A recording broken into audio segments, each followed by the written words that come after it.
tracking some other very crucial developments. We're now learning that Venezuela's government has condemned President Trump's comments about the country's airspace, calling them a quote-unquote colonialist threat and a violation of international law. Now, President Trump's statement, which declared that the airspace above Venezuela should be considered closed in its entirety, has raised concerns in Caracas.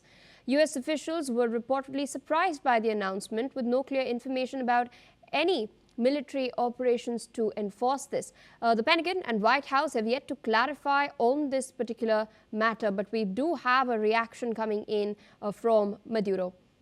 Still with us on the broadcast is Mr. Matthew Wadham. Interesting development, because just yesterday we'd seen Donald Trump highlight the fact that he's keeping the diplomatic channels open. He's ready to hold face-to-face interactions with Maduro as well. They have spoken over the phone line, according to reports, sometime around last week. So what we're seeing the U.S. do essentially is a military muscle flexing in the Caribbean with the deployment of the USS Gerald R. Ford, the largest aircraft carrier and the most advanced as well. And on the other, Trump still keeping the diplomatic line open. How do you view this particular approach? Well, it's not a bad idea to keep speaking to your enemy to try to resolve problems. So that's a good idea. I don't think anyone is really clear yet on what President Trump's declaration that the airspace is closed over Venezuela actually means, because one sovereign country cannot close the airspace of another sovereign country. That sounds very much like a blockade, which is an act of war, and would be, technically a violation of international law. Not that it really matters. A lot of things violate international law, but are unenforceable, and they're not that important. President Trump, it's not just the Trump administration. Even before that, the Biden administration and I think the Obama administration, Yes, or at least the Biden administration, did not recognize the Nicolas Maduro government. They view it as illegitimate and yes. as a dictatorship. And really, the United States doesn't just want Venezuela to stop trafficking drugs to the United States. U.S. has been blowing up ships that have been accused of trafficking in drugs. Some people are upset about that. But really, the goal is regime change in Venezuela. And I think that the Secretary of State, Marco Rubio, is particularly gung-ho. This is a man whose family escaped from Cuba, communist Cuba, years ago. And they view the Venezuelan regime, a socialist regime. One could make an argument it's communist, but I don't think it's as extreme as the Cuban regime. They want it to be replaced by a democratic regime. So really, the goal here is regime change, and saying that the airspace over Venezuela should be closed it sounds to me, it's akin to a blockade, and it suggests that some sort of further military action is coming. President Trump has been actually saying that they're going to take some action on land, but it's not really clear what he means by that. He's not showing all of his cards, but they do want to hurt the Venezuelan regime. One of the reasons they want to, apparently, is because I guess they haven't said this outright, but it stands to reason that they don't want Venezuela supplying so much oil to China. Communist China, there's a huge trade between China and Venezuela in oil, and the United States doesn't like that. United States, under President Trump, wants to curb Chinese ambitions, and doesn't want China to have easy access to oil. It's part of the Trump administration's economic warfare against People's Republic of China, which has also included the heavy tariffs that were imposed on China. So what's going on in Venezuela is I guess, an international power play that has many dimensions to it, and it's not primarily about drugs, about narco traffickers using boats to ship drugs to the United States. There's a lot more to it, and Yes. it's fairly complex. Indeed, you have pointed out the complexities. You've, of course, highlighted what many other analysts are also pointing out, the fact that Venezuela has a large reserves of oil that, the U.S. is not comfortable with being exported to China.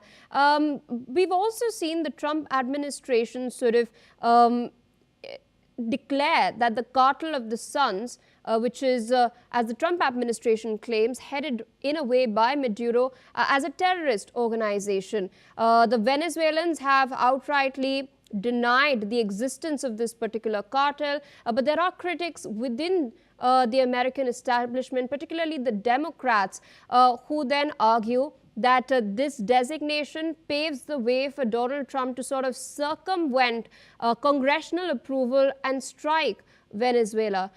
To what extent would you concur with this analysis? Well, I think declaring the what was it, the Cartelo de los Sols? Yes, You said Cartel of the Sun, the English translation yes. of the Suns. That is, I never actually heard it in English before. So anyway, I was a little thrown off by you. Sorry about that. Anyway, I only heard the Spanish before. I think that, yeah, that is part of clearing the way for the United States to take aggressive action against Venezuela. I don't think too many people expect it to be a full-on invasion, but there could be some surgical strikes against strategic targets within Venezuela, and which targets those would be is, your guess is as good as mine.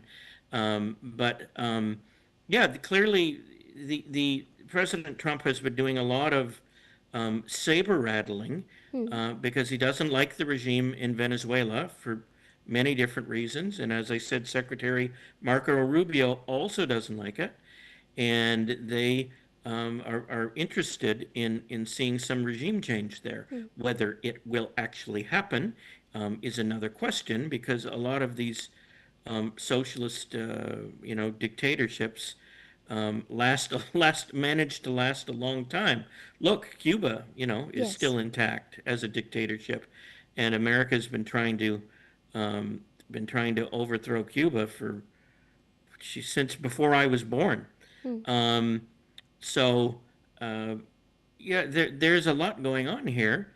I don't think the United States is going to go to war formally with Yes. Venezuela, but I think that there is going to be at some point soon an outbreak of actual military hostilities against Venezuela, and it's driving the Venezuelan regime insane at the moment. Maduro is like has been trying to organize urban guerrilla outfits to try to fight back against a potential invasion that nobody expects is actually going to happen except for him. But by by exaggerating the risk of an actual, full-fledged military invasion of his country, it helps him beef up internal support and keep his population obedient. And consolidate his position. But there are a lot of defense analysts who have pointed out that it's unlikely that the U.S. will go through the route of a land-based invasion, considering the topography of Venezuela, the fact that there are mountains near the coastline itself. So a lot of people are expecting airstrikes are on the anvil. But I also wanted to understand one final question from you regarding this. How, in your assessment, would Latin American countries at large react? Up until now, we've seen Colombia being very hostile to the American position to an extent. Mexico has not really said anything, but there was an indication by Sheinbaum, who is not going to be attending the upcoming Summit of the Americas in the Dominican Republic because Venezuela has not been extended an invitation. There was also Trinidad and Tobago that sort of trying to balance out, its relations with the United States of America, considering its economic posture at the moment. It did host a U.S. warship earlier as well, but it did try to strike a balancing tone while justifying its actions. Right. Well, Trinidad and the government of Trinidad and Tobago has been supportive of the U.S. military buildup in the Caribbean Sea. So, there are some countries that are supportive. I think that President Sheinbaum of Mexico has a lot of her own internal problems right now with the riots. Yes. And, I think that her eye isn't on the ball right now. She's thinking about other things. Colombia, yeah, is quite hostile. The president of Colombia came to the United States a couple of weeks or maybe months ago, For the UN and President Petro, and he made a speech in New York urging U.S. soldiers to mutiny against the president. So I think he was expelled from the United States after that, as well he should be. You're persona non grata, as they say in diplomatic circles, when you do stuff like that. So, yeah, Colombia has taken a hard turn to the left. The president, Petro, is a communist. I believe he was associated with a terrorist group before he came to power as president. So, some of the countries around Venezuela are supportive, or others are just scared of Venezuela and don't want to get on Venezuela's bad side. But there are a few that are courageous and want something done about Venezuela, and that would be Trinidad. Unfortunately, Trinidad is not a major player. It's a pretty small country. It is an oil-producing country, though. So it's good that an oil-producing country is sympathetic to the United States, I think. All right, so with that, I'd like to thank you for taking our time, of course, providing context, perspective, and your insights to our viewers today. On that note, viewers, we're shifting focus towards some rather